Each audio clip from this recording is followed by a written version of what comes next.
Bismillahirrahmanirrahim. Assalamu alaikum warahmatullahi wabarakatuh. Alhamdulillahi rabbil alamin wassalatu wassalamu ala rasulillah wa ala alihi wa sahbihi ajma'in, amma ba'd. Tunaendelea na aya za mwisho katika suratul Kahfi, inaanzia na aya 107 mpaka aya 110. Mwenyezi Mungu Subhanahu wa Ta'ala, baada ya kuelezea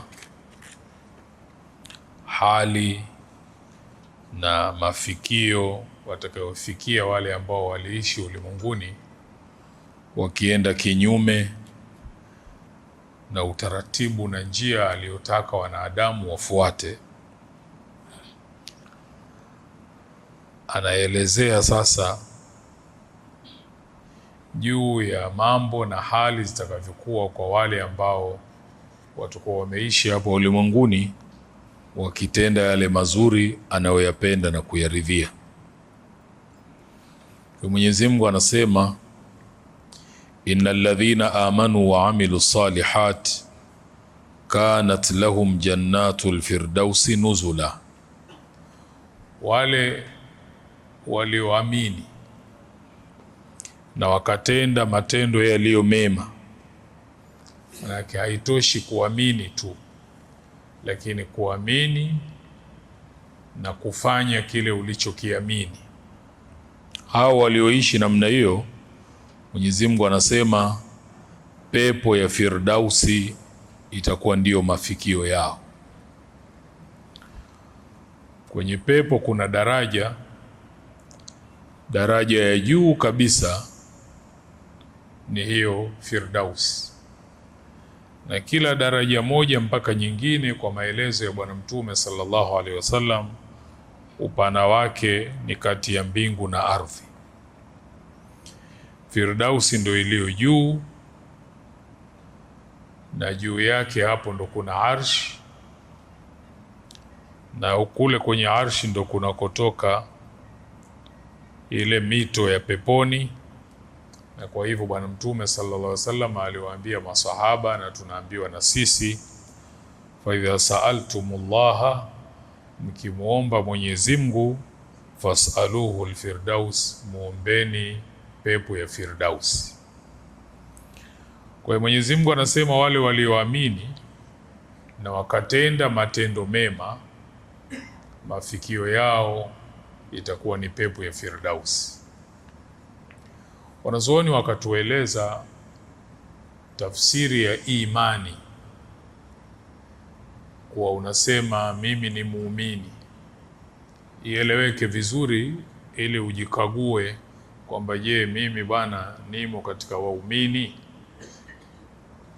Kwa sababu masahaba wa Bwana Mtume sallallahu alaihi wasallam wao wanasema, ilikuwa ikiteremka aya inasema, ya ayyuhalladhina amanu, enyi wale ambao mlioamini. Kila mmoja kati yao alikuwa anahisi yeye ndo miongoni mwa hao. Sasa anasubiri nini wanaambiwa cha kufanya ili wafanye, nini wanakatazwa cha kuacha ili wawache. Na wakiambiwa mmekatazwa hili, wanaliacha hapo hapo. Hicho ni kipimo cha waumini. Hakuna maneno ya kutafuta mzunguko wa tafsiri kuhalalisha kile ambacho nafsi yako inakipenda, japokuwa tayari unaambiwa kimekatazwa. Kwa hiyo wakasema imani ni kitu kinakuwa kwenye moyo wa mtu na kinasadikishwa kivitendo. Unapoamini kwamba Mwenyezi Mungu ametuumba sisi na ndo Mola wetu, kule kuamini kwako kuonekane kwenye vitendo vyako. Unapoamini Mwenyezi Mungu anatutaka tule halali, kule kuamini kwako kuonekane kwenye vitendo. Unapoamini kwamba Mwenyezi Mungu amekataza dhulma, kule kuamini kwako kuonekane kweli kwenye vitendo kwamba unaogopa dhulma. Haitoshi kusema unaamini, lakini kuamini kwako hakuonekani kwenye matendo yako. Na ndio maana utaona kwenye aya Mwenyezi Mungu akizungumzia imani kwa waumini inafuatishiwa na kutenda matendo yaliyo mazuri. Kwa hivyo wanazuoni wakatuambia imani ina hakika tatu. Wakasema haqiqatun fil qalbi, hakika ya kwanza inakuwa kwenye moyo, na ndio hiyo inaitwa tasdiq, kusadikisha. Moyo unasadikisha, unakubali. Lakini hakika ya pili inakuwa kwenye ulimi. Ulimi utamke na kuweka wazi kile ambacho moyo umesadiki na kuamini. Na ndio utaona tunapozungumza kalimatu tauhid, kufasiri Kiswahili, mtu anapoingia kwenye Uislamu pia ile ashhadu an la ilaha illa Allah unamwambia aseme anakiri kwa moyo na kutamka kwa ulimi, kwamba kile ambacho kimo ndani ya moyo wake amekiamini, anaweza kukitamka kwa ulimi proudly, haogopi chochote. Hivi ndivyo nilivyoamini. Hiyo ndo hakika ya pili ya kwenye ulimi, na utaiona ukisoma Qur'ani kwenye kisa cha wale wachawi wa Firauni walipoletwa kushindana na Nabii Musa alipofanya muujiza. Firauni akataka wale nao waonyeshe uwezo wao, wakatupa zile fimbo zao pale zikageuka nyoka. Nabii Musa alipotupa ya kwake ambao haukuwa uchawi, ni muujiza, ukashinda. Na wale kwa kuwa walikuwa wanajua mambo yao ya uchawi, kile alichofanya Nabii Musa walijua sio uchawi, wakaamini. Na walipoamini tayari walisadikisha ndani ya nyoyo zao, lakini pia wakadhihirisha kwenye ndimi zao bila ya kuogopa chochote. Hata Firauni aliposema nitawaadhibu, hilo halikuwashughulisha kwenye imani yao ndani ya nyoyo, waliweza kuitoa kwenye ndimi zao. Hakika ya tatu sasa inadhihiri kwenye mwili mzima, kwamba unaamini Mwenyezi Mungu kakataza dhulma, unaieleza kwa wafanyakazi wenzako kwamba hili jambo kweli lina maslahi sana, lakini ni dhulma, tunamdhulumu mwajiri wetu. Lakini pia mwili wako unathibitisha hivyo. Hizo ndo hakika tatu za imani ambazo zikithibiti kwa mtu huyu, akiambiwa ya ayyuhalladhina amanu, kuna aya inasema enyi mlioamini, anajua na yeye ni miongoni mwa hao. Upesi anasikiliza anaambiwa nini, anatekeleza. Kwa hiyo Mwenyezi Mungu anasema innal ladhina amanu wa amilu salihati, hakika ya wale ambao wameamini na wakatenda matendo yaliyo mema, hawa mafikio yao ni pepo ya Firdaus. Kisha anasema khalidina fiha, wakae humo milele, la yabghuna anha hiwalan, kwa namna ya mambo yalivyo mazuri kule kwenye pepo ya Firdausi, hakuna hata mmoja wao atataka hata kutoka upande mmoja kwenda upande mwingine. Hawatopenda kingine zaidi ya pale walipo, tofauti na ulimwenguni kwetu hapa. Unaweza kujenga nyumba yako nzuri unavyoona nzuri kwa wakati ule, lakini ukipita muda fulani unaona hapana, iko nzuri zaidi, ungependa upate nzuri zaidi. Au unaweza kwenda kwa mwingine ukaona mbona naona ile nzuri zaidi, sasa nataka ile. Hali haitokuwa hivyo kwenye Firdaus. Mwenyezi Mungu anasema la yabghuna anha hiwala, hawatopenda kingine, yani watatosheka pale walipo, pako sawasawa, hakuna atakayetaka kutoka pale na kubadilisha. Kisha Mwenyezi Mungu anasema kwenye aya inayofuata, anaeleza Mwenyezi Mungu juu ya utukufu na ukubwa wa Qur'ani na upana wa ilmu yake Mwenyezi Mungu.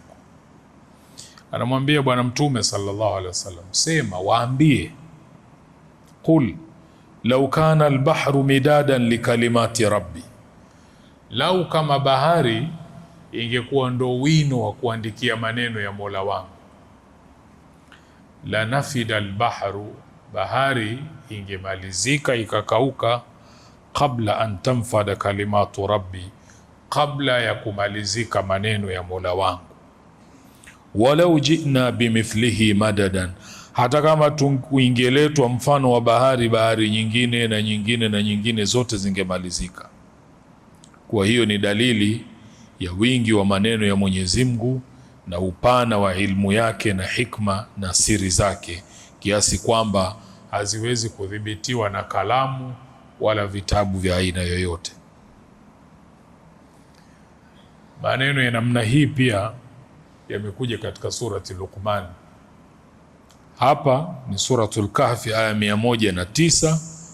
Kwenye Luqmani kule Mwenyezi Mungu anasema, walau annama fil ardi min shajaratin aqlamun, anataka tujue lau kama ingekuwa hivyo, si vinginevyo, ingekuwa miti yote iliyomo katika ardhi duniani hapa ikawa ndo kalamu. Walbahru yamudduhu min ba'dihi sab'atu abhurin, na bahari ikawa si moja, yani bahari ikaongezeka kuwa ni bahari 7, kuwa ndo wino. Ma nafidat kalimatullah, yasingemalizika maneno ya Mwenyezi Mungu. Inna Allaha azizun hakim, hakika Mwenyezi Mungu ni mwenye nguvu na mwenye hikma.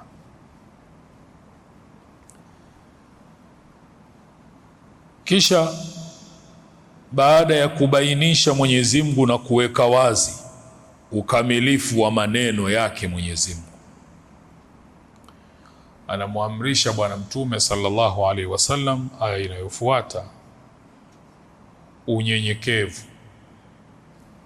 kwa kumwambia qul, sema, waambie, innama ana basharun mithlukum, mimi ni mtu mfano wenu, wa mwanadamu mwenzenu.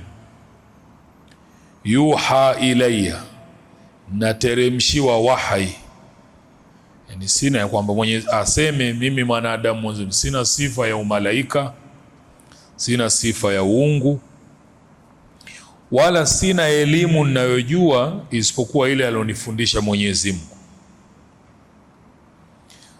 Tofauti niliyokuwa nayo ni kwamba mimi yuha ilayya, nateremshiwa wahai ya kwamba Mwenyezi Mungu ni mmoja, hana mshirika.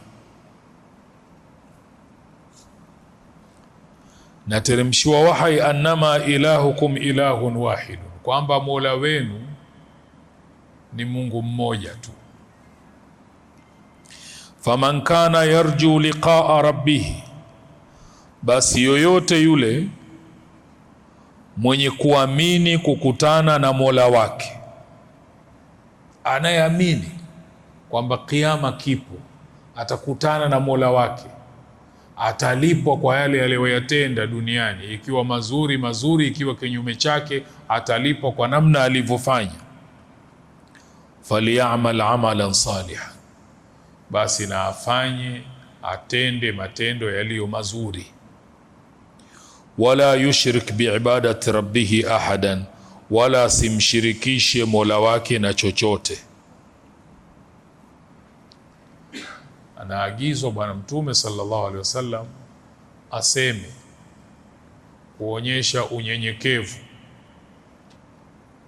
kutufunza unyenyekevu, aseme innama ana basharun mithlukum, mimi ni mtu mfano wenu, mwanadamu mwenzenu. Yuha ilayya, nateremshiwa wahai, annama, niwafahamishe kwamba hakika si vinginevyo, ilahukum ilahun wahidun, Mola wenu ni mmoja, hana mshirika wala hana anayefanana naye. faman kana yarju liqaa rabbih, basi yule mwenye kuamini kukutana na Mola wake, falyamal amalan salihan, na atende matendo yaliyo mazuri, wala yushrik biibadati rabbih ahada, wala asishirikishe katika kumwabudu Mola wake, asishirikishe chochote. Ushiriki huo sawasawa, huo ni ushiriki wa dhahir kama kuabudia masanamu, au ushiriki wa siri wa kufanya kitu kwa ajili ya Mungu lakini unataka na watu waone au watu wasikie au upate umashuhuri. Yule mwenye kuamini kukutana na Mola wake anatakiwa ajiepushe na hivyo. Na shirki, wanazuoni wakatueleza kwamba inagawika, lakini kabla ya kugawika ni moja ya jambo tulilokatazwa. Wakatuambia kuna ushirikina, kwa maana ushirikina mkubwa na kuna ushirikina mdogo. Ushirikina mdogo ni ule aliyoueleza pia Bwana Mtume sallallahu alaihi wasallam kuwaambia masahaba, na tunaambiwa sisi kwamba inna akhwafa ma akhafu alaikum. Mtume anasema jambo ninalolihofia sana juu yenu, ashirkul asghar, ni ushirikina mdogo. Masahaba wakamuuliza, wama shirkul asghar ya Rasulullah, ushirikina mdogo ni upi ewe mjumbe wa Mwenyezi Mungu? Qala riyau, akasema ni ria, yani kufanya mambo ya ibada lakini lengo lako ni watu waone, watu wakusifie. Anaweza kwa yule mtu kwa kueleza jambo lake pembeni, lakini pale umemsikia, alafu baadaye unasubiri watu wakishakuwa wengi pale, unamuita eti uliniambia una shida gani vile? Unajua bwana, sisi tusipowasaidia watapata wapi tena? Kwamba wale watu wengine waone, wewe unakuwa umewakusudia wale. Mtume ameita ile, ameifananisha na ushirikina mdogo. Akasema yaqulu Allahu azza wa jalla lahum yawm alqiyama, Mwenyezi Mungu atasema kuwaambia watu waliofanya ushirikina mdogo siku ya Kiyama, idha juziya an-nasu bi'amalihim, watu watakapolipwa kwa matendo yao walioyafanya, hawa wataambiwa idhhabu ila alladhina kuntum turauna fi dunya, nendeni kwa wale mliokuwa mnafanya matendo ili wawaone kule duniani. Fandhuru hal tajiduna indahum jaza, muangalie wao wataweza kuwalipa chochote leo, kwa sababu nyinyi mlifanya kwa ajili yao, wao wanacho cha kuwalipa. Kwa hivyo ria imeitwa ushirikina mdogo, na ria tumeambiwa tujiepushe nayo. Na ria wanazuoni wakaifasiri ni kuacha kufanya mambo kwa ikhlasi kwenye maneno au vitendo, kwamba wewe useme yanayopaswa kusema, ufanye yanayopaswa kufanywa, huna kingine unachotaka isipokuwa unataka radhi za Mwenyezi Mungu tu, lakini kinyume chake inaporomosha matendo yako. Kisha aliulizwa Bwana Mtume sallallahu alaihi wasallam, vipi ikitokea mtu kakusudia kufanya jambo jema, tena pengine anafanya mwenyewe kwa siri, au kafanya lengo lake anataka radhi za Mwenyezi Mungu, lakini watu wakaja wakagundua anachofanya, wakamsifia kwa bwana, huyu mtu mwema, yuko hivi, sione hivi bwana, nimemkuta pahala fulani, huyu anafanya hivi, anafanya hivi, anafanya hivi, watu wanamsifia. Je, hii nao itakuwa katika ria?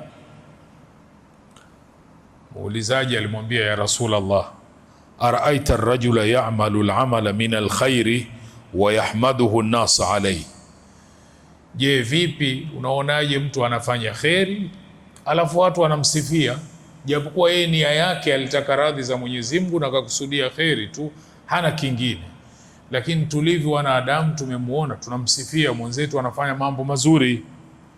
Mtume akasema tilka ajilun bushra almu'mini, akimaanisha kwamba hizo sifa za watu kwa huyo muumini katika dunia ni matokeo ya matendo yake mema, kwa hiyo ni sehemu ya thawabu zake ametanguliziwa hapa ulimwenguni. Kwa hiyo wanazuoni wakasema kufanya jambo jema umekusudia kupata radhi za Mwenyezi Mungu, huna kingine, alafu lakini wenzako wakaona wakakusifia, hiyo haimo katika ria. Ria ni ile kwamba huku mwanzo ulipoanza huku wewe lengo lako sio Mungu, au Mwenyezi Mungu na watu wajue kama mimi bwana, haya ndo mambo yangu. Kukatokea mchanganyiko pale kwamba unataka vyote viwili, kufanya wema na watu wakakuona, sio jambo baya maadamu nia yako wewe unamkusudia Mungu tu. Mwenyezi Mungu amelisema hilo kwenye Qur'ani, anasema in tubdu sadaqati fa ni'ma hiya, mkitoa sadaka kusaidia watu kwa kudhihirisha wazi na watu wakaona ni jambo jema. Wa in tukhfuha, lakini mkificha, watuha alfuqara, mkawapo wale mafakiri, fa huwa khairun lakum, kufanya hivyo ni bora zaidi. Sababu ile kufanya huku watu wanaona, kuna vishawishi pale, ibilisi anaweza kukuchezea ukahama kutoka kwenye upande huu ukahamia kwenye upande wa kwamba watu wananiona. Kwa hivyo ria pia wameieleza wanazuoni ni kupenda kusifiwa, kupenda nafasi na hadhi maalum katika nyoyo za watu, na ndo hapo kunakuwa na mtihani mkubwa. Mwingine anafanya na anataka watu waone kwa nia ya kuwashajiisha wengine nao wafanye kheri, lakini mwingine anataka watu waone kuwa kafanya, na kama watu hawaoni hilo jambo yeye kidogo anaumia, kwani watu hawaoni. Kwa hiyo sasa anakwenda kwenye kituo cha yatima, lakini anakuwa na kamera 20 na nini, waandishi wa habari na kila kitu dunia nzima hiyo, ni jamani, mnaniona namna nilivyokuwa mwema. Kwa hiyo kinachoangaliwa ni ile nia, unafanya kwa nia gani? Ukifanya sasa sio kwa ikhlasi, tayari huna unachokipata. Ndio yale Mtume anatuhadithia wale watu siku ya Kiyama wataambiwa, nendeni kwa wale ambao mlikuwa mnafanya ili wawaone, muone wanacho chochote cha kuwalipa.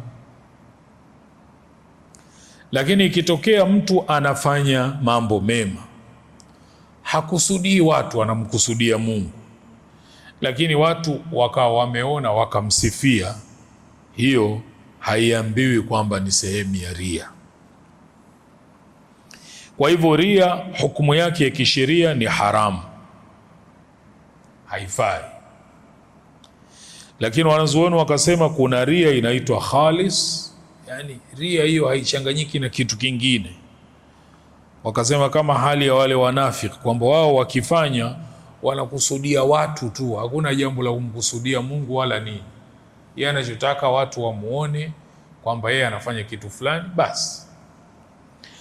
Alafu wakasema kuna ria ambayo mtu anafanya kwa ajili ya Mungu, lakini ndani yake anachanganya na kutafuta sifa za watu.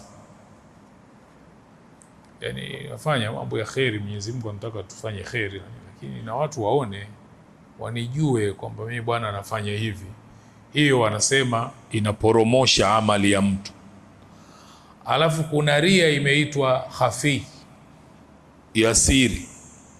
Wakaieleza ni ile hali ya mtu kuwa anafanya lile jambo lakini anafurahi ya ndani ya nafsi yake, anayo furaha kuwa watu wanamuona. Haidhihirishi, lakini kwenye moyo wake inampitia hiyo hali ya kufurahia kule kuonekana na watu. Wanazuoni wakasema hii haiporomoshi matendo yake maadamu haitoi dhahiri, inampitia tu. Jana tulisema hapa, yale yanayopita tu kwenye moyo mara nyingi hayahukumiwi mpaka yakitoka nje.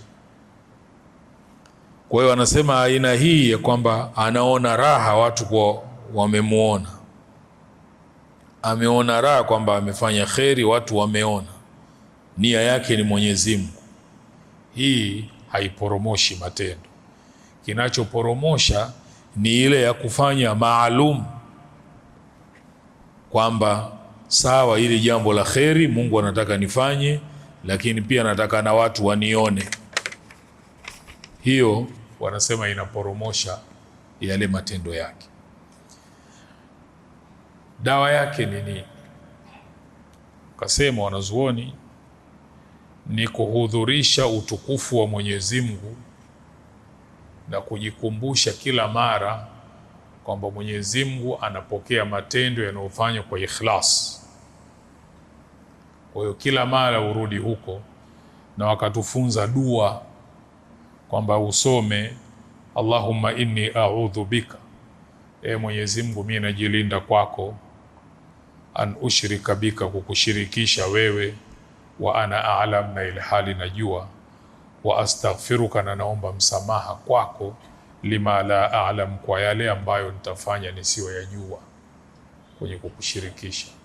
Kwamba dua hii inasaidia kutulinda na kuepusha na huko, kutuepusha na ile hali ya kuingia kufanya matendo badala ya kumkusudia Mwenyezi Mungu, ikawa sasa sisi tunamkusudia Mungu lakini tunataka na watu waone. Ama kama tulivyosema, kufanya kwa lengo la kutaka kuwashajiisha wengine kwamba nafanya kwa ajili ya Mwenyezi Mungu, lakini ningependa wenzangu nao wajue ninachokifanya, iwatie moyo, iwakumbushe, iwazindue na wao wafanye. Hiyo itakuwa ni tofauti na hiyo. Kwa hiyo Mwenyezi Mungu anasema faman kana yarju liqaa rabbih, yule mwenye kuamini kukutana na Mola wake, falyamal amalan salihan, atende matendo yaliyo mazuri, wala yushrik biibadati rabbih ahada, wala asishirikishe katika kule kumwabudia Mola wake, asimshirikishe na chochote. Iwe kila anachofanya cha ibada anamkusudia Mwenyezi Mungu na hamshirikishi kwa chochote. Hiyo inaturudisha hapo kwamba tujiepushe kutia nia nyingine pale tunaposhughulika kwenye ibada, tumkusudie Mwenyezi Mungu peke yake. Aliulizwa mmoja wa watu wema, Hasan al-Basri, aliulizwa tofauti ya ikhlas na ria ni kitu gani? Akasema ikhlas ni wewe, ile hali ya wewe kupenda mema yako yafichwe,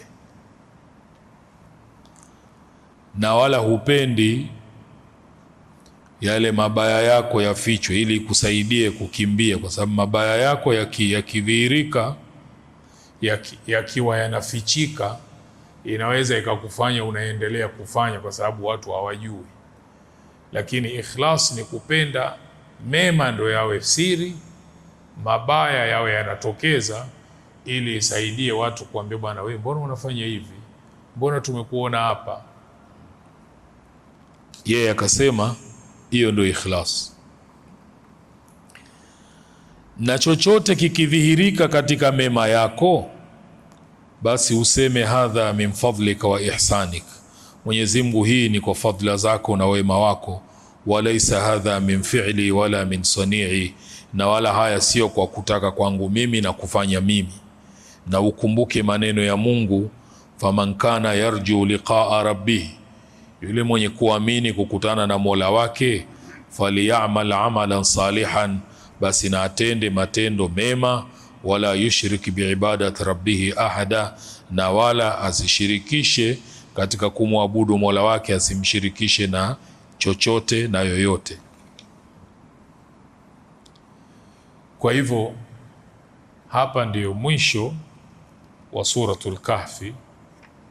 Tukiendelea tutaendelea kwenye sura inayofuata Maryam, mwanzoni kabisa. Mwenyezi Mungu atupe kila la kheri na tuwafikishe katika kuiishi Qur'an. Utaona aya hii ya mwisho Mungu anasema yule mwenye kuamini kukutana na Mola wake.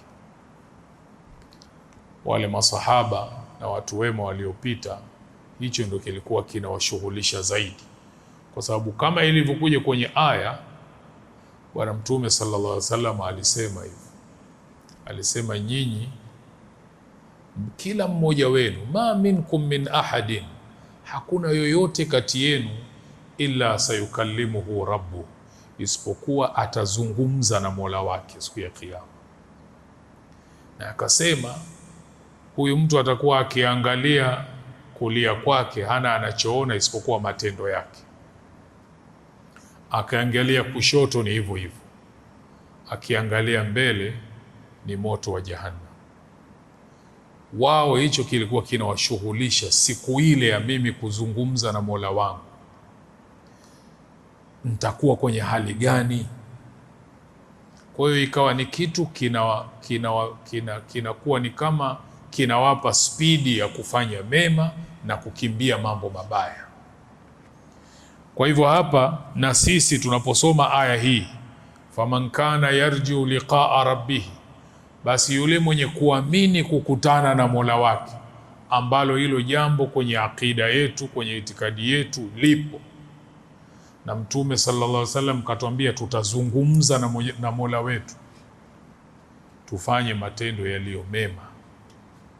Na moja ya jambo zuri watu nalirudia sana, kila mmoja wetu aliyokuwa na akili timamu anajua mema ni yepi, basi tufanye yale mema. Kila mmoja wetu ana akili timamu anajua mabaya ni yepi, tuyawache. Ndio maana huwezi kwenda pahala popote, hata kama hawajui dini, hawajui nini, hakuna pahala utakuta wanasema kwamba huyu kumuua mwenzie ni sawa tu, huyu kuchukua mali ya mwenziwe ni sawa tu. Hakuna. Kwa hivyo, kwa sababu mema tunayajua, tuyawache.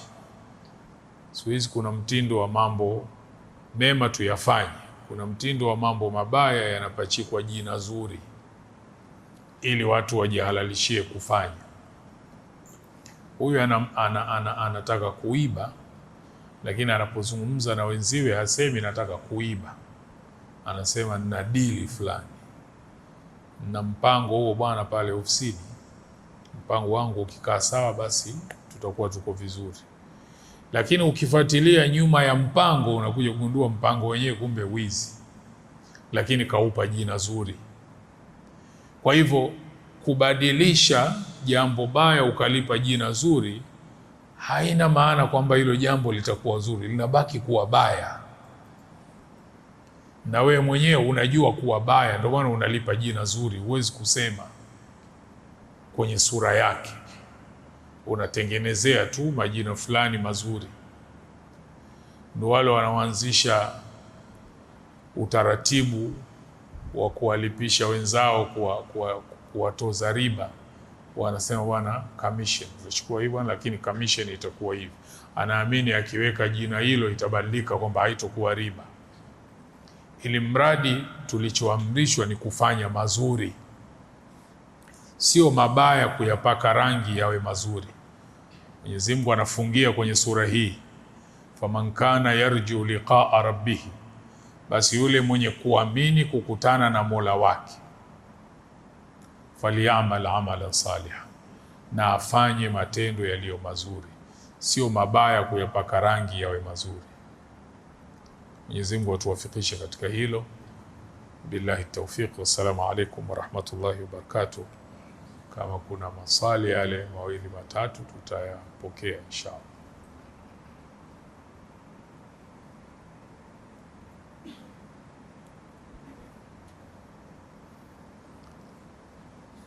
Basi maana yake hii aya ya mwisho tumeielewa vizuri sana. Naam. Alaikum salam. Je, mfano mtu akaacha kufanya jambo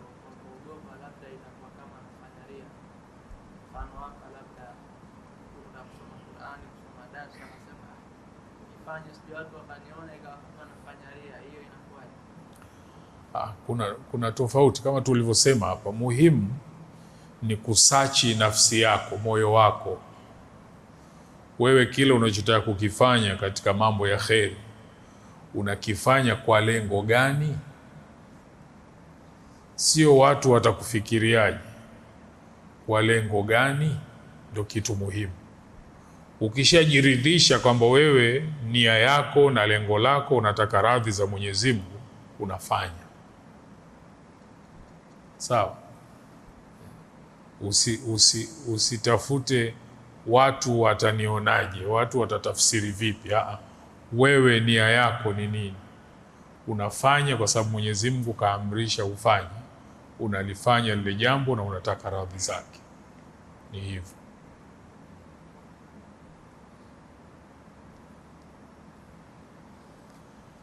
ربنا تقبل منا انك انت السميع العليم وتب علينا انك انت التواب الرحيم برحمتك يا ارحم الراحمين وصلى الله على سيدنا محمد وعلى اله وصحبه وسلم والحمد لله رب